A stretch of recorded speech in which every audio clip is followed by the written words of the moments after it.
નમસ્કાર વિદ્યાર્થી મિત્રો, શ્રી જ્ઞાન વિજય સ્કૂલ રાણમાં આપ સૌ વિદ્યાર્થીઓનું આજના વિડિયો લેક્ચરની અંદર હાર્દિક સ્વાગત છે.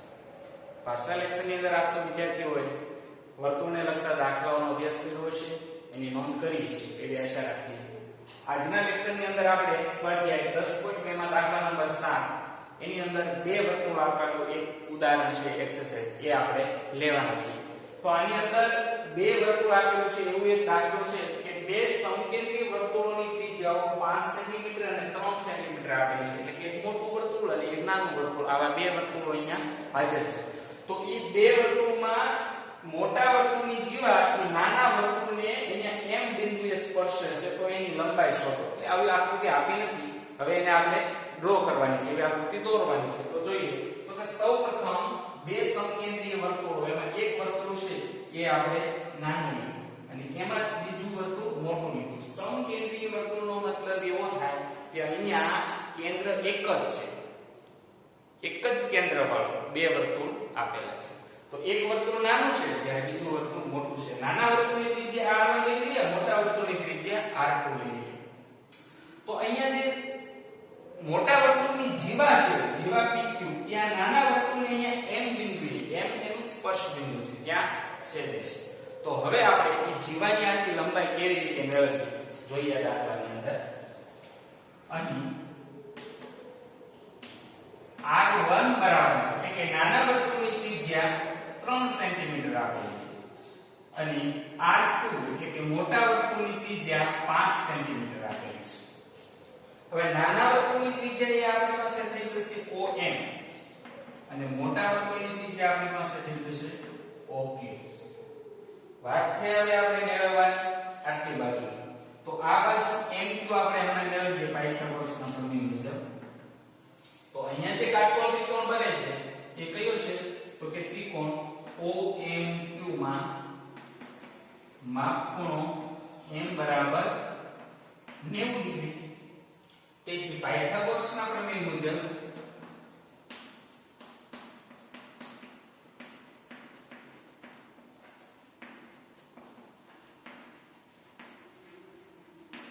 કાટકોણ ત્રિકોણની અંદર કર્ણની લંબાઈનો વર્ગ બરાબર બે બાજુની લંબાઈના વર્ગનો સરવાળો. તો અહીંયા કાટકોણ ત્રિકોણમાં કર્ણ થઈ ગયો OQ બરાબર બે બાજુ એટલે કે OM નો સ્ક્વેર પ્લસ MQ નો સ્ક્વેર. પરંતુ આપણે OQ ની જરૂરિયાત નથી, અત્યારે આપણે MQ મેળવવાનું છે, એટલે MQ ને સૂત્રનો કરતા લઈએ બરાબર OQ square minus OM square. કિંમતો આની અંદર મૂકીએ તો જોઈએ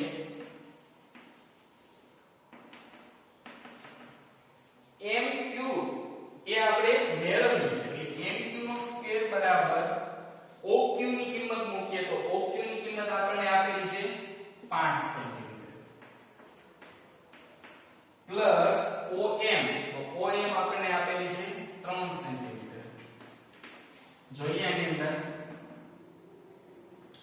5 નો સ્ક્વેર 25 પ્લસ 3 નો સ્ક્વેર સોરી માઈનસ એટલે 25 માઈનસ 9 એટલે કેટલા થઈ ગયા 16. હવે જોઈએ MQ નો સ્ક્વેર બરાબર આપણને 16 મળ્યા એટલે MQ બરાબર મળ્યા આપણને 4 નું વર્ગમૂળ થાય. તો આ 4 સેન્ટીમીટર જે આપણને મળ્યું એ MQ મળી ગયું. આ MQ આપણી પાસે મળી ગયું 4 સેન્ટીમીટર. હવે આપણે શું કરવાનું છે? તો કે આપણે જે જરૂરિયાત છે એ PQ જીવાનું માપ મેળવવાનું છે. તો જીવાનું માપ આપણે કેવી રીતે? તો કે આનું આપણે ડબલ કરી દઈએ તો આપણે આખી જીવા મળી જશે, કેમ કે એના ઉપર લંબ છે અને એને બે વડે ગુણી શકાય. અહીં PQ બરાબર 2MQ આવી રીતે લખીએ તો જોઈએ 2 MQ ની જગ્યાએ મૂકી દઈએ 4 ગુણી નાખીએ એટલે 8 સેન્ટીમીટર આપણને મળ્યું PQ. તો આ PQ જે છે એ આપણી જીવા થઈ ગઈ અને એનું માપ આપણને મળી ગયું 8 સેન્ટીમીટર. તો આમ લખી દઈએ કે આ મોટા વર્તુળની જીવા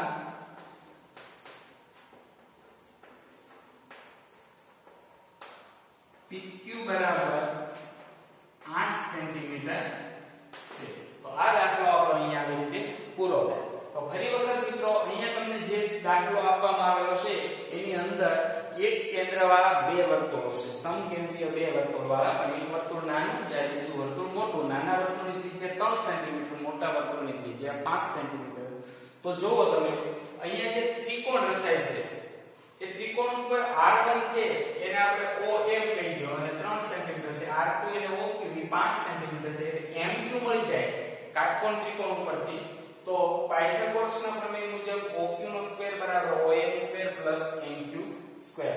તો એના ઉપરથી કિંમતો મૂકી દો તો MQ ની જરૂરિયાત છે એટલે OQ સ્ક્વેર OM અને MQ સ્ક્વેર બરાબર OQ નો સ્ક્વેર એટલે 5 નો સ્ક્વેર ને OM એટલે 3 નો સ્ક્વેર. 5 નો સ્ક્વેર 25 ને 3 નો સ્ક્વેર 9. 25 - 9 એટલે 16 એટલે MQ બરાબર 4 સેન્ટીમીટર. અહીંયા PQ બરાબર, હવે આપણે મેળવવાની વાત છે PQ જીવાની.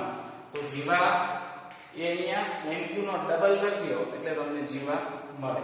તો અહીં PQ બરાબર 2 કૌંસમાં MQ 2, MQ ની કિંમત 4, 4 × 8 એટલે PQ બરાબર 8 સેન્ટીમીટર મળ્યું. આ મોટા વર્તુળની જીવા PQ બરાબર આપણને 8 સેન્ટીમીટર મળે.